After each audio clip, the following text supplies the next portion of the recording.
After a lifetime of researching the dynamic and enigmatic world of light entertainment, I've decided to ditch my notebook and meet the people who inspire me. What makes them the people they are? How do they feel about the show business landscape in which they find themselves? And in a world where anyone can be a star, is there still a need for performers who have universal appeal? Come with me on a journey of discovery as I get a unique insight into Britain's favourite stars with a little help from my glamorous assistants. Yeah, well, I say glamorous, more like hazardous. And of course, we'll have a bit of fun along the way. Journalist and broadcaster Krishnan Guru-Murthy began his television career as a presenter of the BBC Two current affairs programme Deaf 2, before joining Newsround in 1991 for 3 years. As a part of the BBC live events team, Krishnan covered a whole host of national occasions, including the 97 general election and the funeral of Princess Diana. A move to ITN and Channel 4 News in 98 transformed Krishnan into one of Britain's leading news anchors and united him with the great Jon Snow for the Channel 4's nightly news at 7, the post where he has remained ever since. I caught up with the broadcaster to talk rolling news, national events and his hopes for the future. Ladies and gentlemen, Mr. Krishnan Guru-Murthy.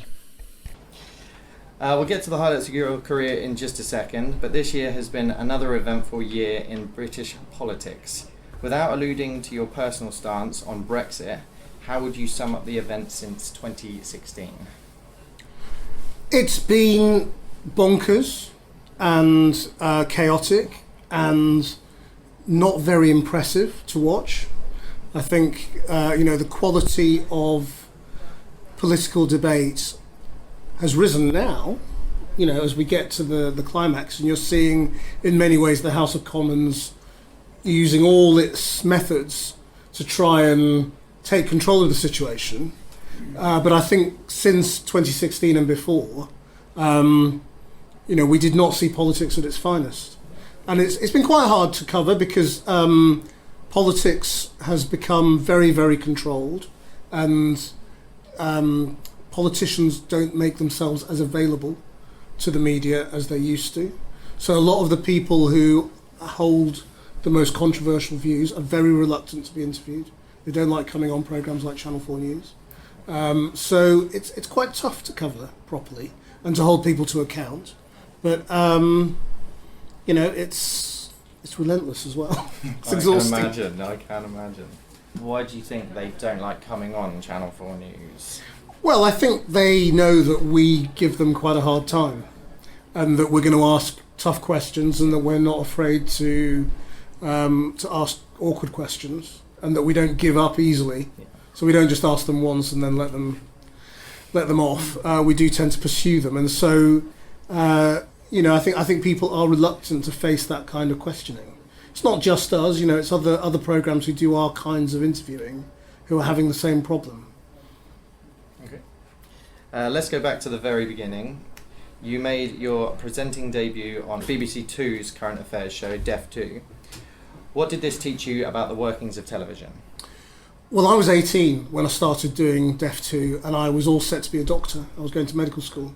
And so I sort of fell into television, not by accident, because I did ask for it. I did apply for some work experience, which led to an audition to take over a show called Open to Question as a presenter. And I loved it, immediately. I mean, and it kind of changed my whole perspective on what direction my life should take, because I thought it gave me unique access to people in power, people in the public eye, to ask the kinds of questions that you always want to ask when you're sitting at home watching the telly. And all of a sudden I could ask those questions of those people. And as I went on and did a little bit more television, did more reporting and more travelling around the world over the next year or two, I realised it also gave me access to people's lives, ordinary people's lives.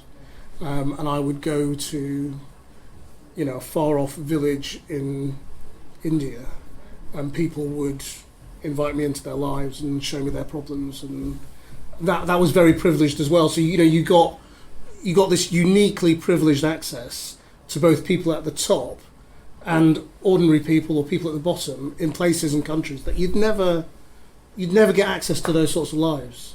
You know, if you went to those countries on holiday, you'd see things, but you'd never get. You know, people invite you in a very open way when you go and film them to tell their stories.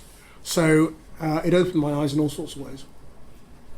Okay, moving on. Like many of our best-loved television reporters, you began television career working for BBC Newsround. Why do you think this is a popular route for a TV journalist? I don't know if it's a particularly popular route. I think it's just that Newsround has helped breed a generation of very successful journalists, because what it is about Newsround is sort of the start at the basics approach. So when you go to Newsround, you learn very quickly that you can't assume any knowledge in your audience, because you're broadcasting to kids. You're broadcasting to 8-year-olds who may not know anything about anything you're talking about.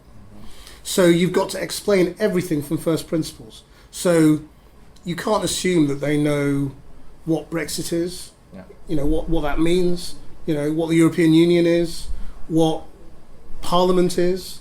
So, and what that means is, as a journalist, you have to understand it too.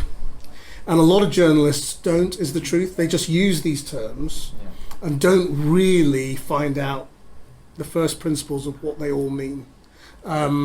And so I think it's very, very good as a training ground, because it makes you really understand. You know, if you go and I went to cover the Yugoslav wars, the breakup of Yugoslavia, or the US elections, or, you know, really complex stories.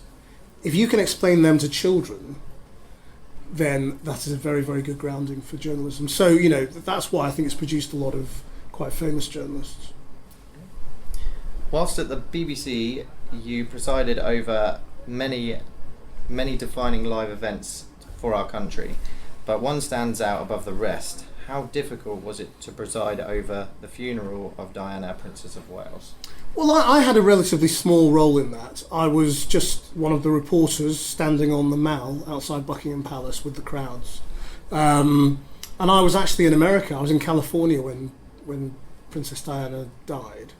And I came back a few days later and covered the sort of the public reaction, you know, the sort of the hysteria outside Westminster Abbey every night, and then the funeral. And it was obviously it wasn't. You're right. It was a very defining moment in modern British history, in that it was the first time we'd seen this kind of public outpouring of emotion and grief, and also fury with institutions. You know, there was that moment of real anger with the Queen and the royal family over their reaction, and all of this was kind of spilling out in a way, sort of, you know, the end of deference to all those things, which, I mean, you know, certainly happened before in history, but in modern history it was, you know, a defining time, certainly. So, I mean, I found it really interesting, and I don't think it's the hardest thing I've ever done, to be perfectly honest, but it was a fascinating thing to have been part of. Do you think it was difficult for the BBC to get that right? I think it's hard for the BBC to get any big story right in everyone's minds, because everybody owns the BBC, if you like, in their own mind. BBC is everybody's broadcaster. You know, we all pay our licence fee, and so we feel it's ours. And so it's always hard, and it's much hard. I think it's much harder now, to be perfectly honest, for the BBC than it was back then, because I think even, you know, back then the trust levels for the BBC were incredibly high. It was before the era of social media, so it was quite hard to publicly criticise the BBC. You know, people used to write in letters, or you'd ring in to the switchboard and ask to be put through to the, you know, the audience reaction line, and we would get a report of that the next day. But there was nothing like the kind of immediate audience reaction to broadcasting that there is now. So I think compared to today, it was relatively easy, but it's always hard to get the tone right on those things. But I mean, I think those sorts of state occasions, the BBC just kind of does it, because it's got it in its DNA, and there are people who have spent years and years and years working up through different levels of, public occasion, public events, dealing with the royal family. Yeah. So it's got a lot of background in that. So I think it was kind of okay. I think it's much harder for other broadcasters because we don't have the same kind of tradition of covering those sorts of big events. So you don't necessarily have the staff who are used to dealing with the palace and dealing with, all those sorts of things in the same way. Speaking of live events, every journalist usually has their own story of election night. As a reporter, tell us a little bit about the process of waiting for those all-important results. Well, it's really odd as a reporter, often, if you're in a constituency, because you're just waiting for your result. And the story of the night is happening somewhere else, and you're not really part of it. So I've done a couple of elections when I was at the BBC, and I didn't particularly enjoy it because you feel quite disconnected from watching the whole story unravel. The one that was really memorable was 1997, and I had a sort of a roving job on that election night, which was to go to parties, which was a really good fun job. And so I would go to Jeffrey Archer's house, and he used to have an election night party full of Conservative grandees, and we went down to Covent Garden and met a bunch of sort of lefty theatre people, and went to the Flower Market in the morning, and just went to lots of places where sort of people were gathering and sort of absorbing the results as they came in. And that for me was much more fun because I could be part of the bigger picture and the reaction to what was happening, which was this extraordinary change and landslide in British politics. So that was really fun. Are you constantly on call around a time like that, or is there a set kind of week you do? Or in practice, you're kind of on call all the time. Yeah, every day. It's just non-stop. But you don't get called that often, but you have to change your plans. This morning I got a call saying, can you go to Wales tonight? I was like, yeah, all right, fine. I didn't have any plans tonight as it was. I won't get home until after midnight now, but so that's just kind of fairly routine. And then if something big happens abroad, you might just get a call saying, can you jump on a plane? Yeah. So we don't have sort of set times on call. It's just that you're always on call. You don't always have to do it. It's usually a request. It's like, are you available to go to such and such? And if I've got a doctor's appointment or a big family occasion or something like that, then I will say, well, actually, I'm busy. I can't do that. But, usually the reporter's instinct is if it's a big story, you want to go. You want to get on it. In 1998, you swapped sides and began life as a newsreader for Channel 4 News. It's an age-old question, but what do you think are the main differences between BBC News and ITN? Well, the BBC is an enormous news organisation, and it's a huge bureaucracy. It's got huge layers of management, lots and lots of different policies. That makes it innately sort of slow to react, I think, and slow to take big decisions. It's quite cautious. The BBC regards its responsibility very highly, and nobody wants to take the blame. Nobody wants to be the manager who was responsible for the screw up. And so what that means is you get layers and layers of managers who all want to kind of either defer the decision and refer it up, or don't really want to do anything too dangerous, because they would just quite like to carry on until they get to their pension. An organisation like this is very, very small and exists and survives in a completely different way. We survive by breaking stories, by making impact, by making noise, by creating trouble. And so the instincts of the two organisations are quite different.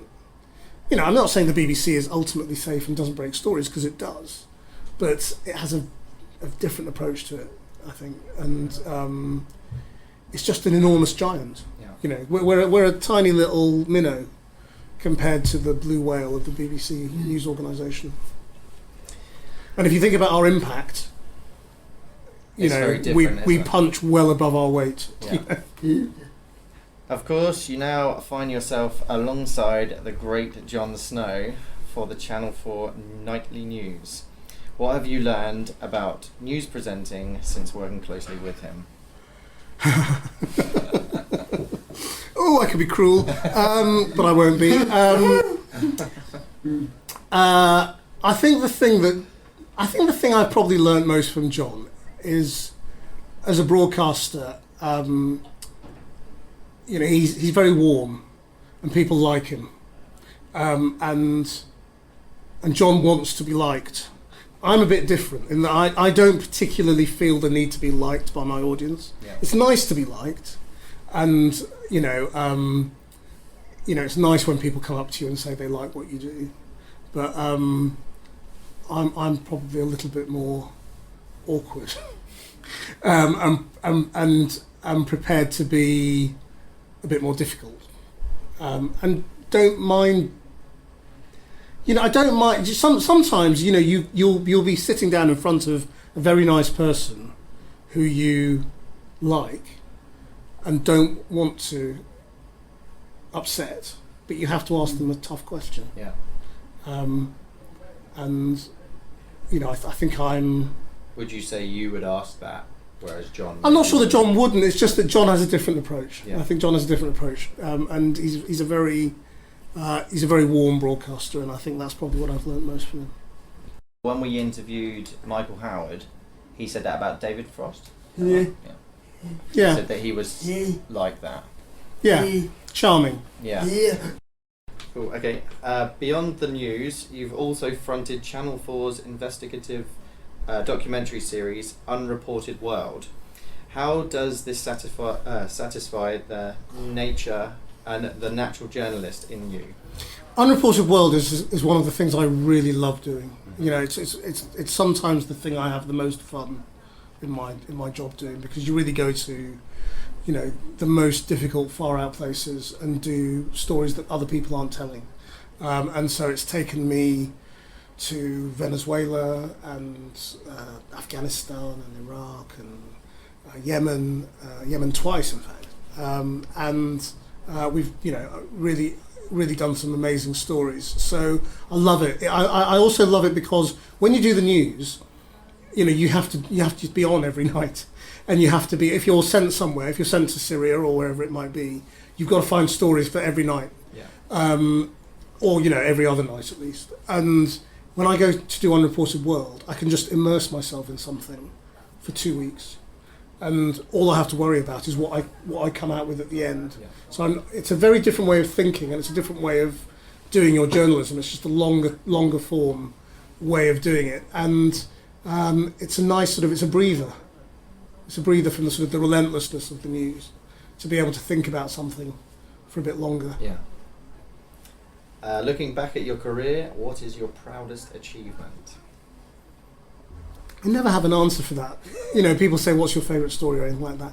I think probably the thing I'm most proud of in recent years is having gone to Yemen and told the story of how children are starving there, because very, very few people got into Yemen and have got into Yemen over the last 2 or 3 years, and we did, and we got amazing ability to travel and move and see things that most journalists who get to go to Yemen just don't get to see, and so I'm very pleased with that film. I mean, I wish it had more profile than it had got. I mean, we came back and we led Channel 4 News actually with our material for 2 nights, I think, because it was so strong. I came back and said, we can't wait for this material to go out on Unreported World. We've got to get it out now because this is it's an emergency. So I think that probably in recent times is the one that I kind of think, well, I'm glad we did that. I mean, I've done lots of things that I really liked doing, and I'm very pleased that we got to do before other people. There are things in Syria that I've done that other people haven't been able to do, but I think there are lots of journalists operating in Syria and doing lots of amazing things. And I think Yemen is a really unreported story, so I'm particularly glad we did that. Okay, last but not least, what's next for Krishnan and Guru-Murthy? I don't know. I mean, we sort of take things as we go. I launched my own podcast last year, Ways to Change the World, which has been brilliant and which has been a really nice departure for me because it's a different kind of interview. You know, normally my news interviews are quite challenging and quite tough. The Ways to Change the World interview is a much more exploratory, discursive, gentle interview by comparison, and that's been really interesting doing that kind of thing. I don't know what this year holds. I mean, Brexit defines everything at the moment. And I've been doing some debates for Channel 4 about Brexit in the last sort of couple of months.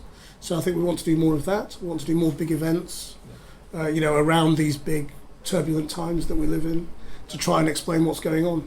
Because I think that's the really alarming thing, the amount that people still don't understand. With my Newsround hat on, I think Brexit is really badly explained to most people, and I think the level of understanding, and it's not that, people aren't clever enough to get it or anything like that. I mean, the level of understanding amongst politicians is very low as well, because it's so complicated.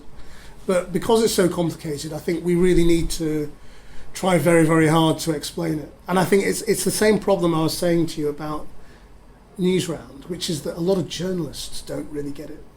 So they just use, we talk about things without really understanding what it's all about. And so I think that's what we need to spend a lot more time on this year, explaining to people what's going on. Great. No, thank you very much for your time. Thank you for having me. Thanks for coming up from the Isle of Wight. Thank you very much to our guests for being the subject to another Beyond the Title interview. If you like this, why not browse the website and see if there's anything that takes your fancy. Don't forget to like our Facebook page to receive updates on forthcoming interviews and to see more information about me and what I do. Thanks again, and hopefully see you next time for another Beyond the Title interview.